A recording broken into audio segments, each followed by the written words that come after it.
మార్చి 1 నుంచి కొత్త రూల్స్ అమల్లోకి రానున్నాయి. మార్చితో ఆర్థిక ఏడాది ముగుస్తోన్న నేపథ్యంలో చాలా ముఖ్యమైనదిగా ఆర్థిక నిపుణులు భావిస్తున్నారు. ఈ క్రమంలో నిబంధనలపై సామాన్యులు అవగాహన కలిగి ఉండాలని సూచిస్తున్నారు. మార్చిలో డొమెస్టిక్ గ్యాస్ సిలిండర్ ధరలు, క్రెడిట్ కార్డ్స్, జీఎస్టీ వంటి వాటికి సంబంధించి కొత్త రూల్స్ అమల్లోకి రాబోతున్నాయి.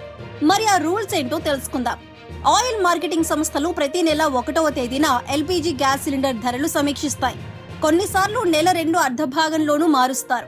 అయితే ఫిబ్రవరి 1న కమర్షియల్ గ్యాస్ సిలిండర్ ధరలను చమురు మార్కెటింగ్ సంస్థలు పెంచగా గృహ వినియోగానికి సంబంధించి సిలిండర్ ధరల్లో ఎలాంటి మార్పు చేయలేదు.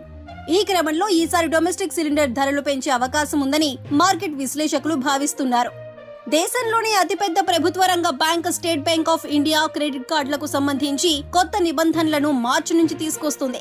క్రెడిట్ కార్డుల మినిమం డే బిల్ క్యాలిక్యులేషన్ ప్రక్రియలో పలు మార్పులు చేసినట్లు తెలిపింది. న్యూ రూల్స్ మార్చి 15 నుంచి అమల్లోకి వస్తాయని ఎస్బీఐ స్పష్టం చేసింది.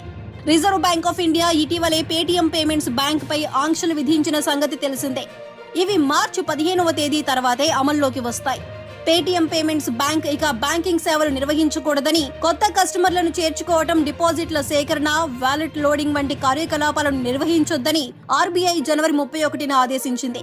మార్చి 1 నుంచి వస్తు సేవల పన్ను జీఎస్టీకి సంబంధించి కొత్త నిబంధనలు అమల్లోకి రానున్నాయి. మార్చి నుంచి వ్యాపారులు ఖచ్చితంగా ఈ ఇన్వాయిస్ ఇవ్వాల్సి ఉంటుంది. 5 కోట్ల రూపాయల పైన టర్నోవర్ ఉండి ఒక రాష్ట్రం నుంచి మరో రాష్ట్రానికి ఎగుమతి దిగుమతులు చేసేవారు ఖచ్చితంగా ఈవే బిల్లులు ఇవ్వాలి. కొందరు ఈ ఇన్వాయిస్ లేకుండానే ఈవే బిల్లులు జారీ చేస్తున్నట్లు గుర్తించిన కేంద్ర ప్రభుత్వం కొత్త రూల్స్ తీసుకొస్తోంది.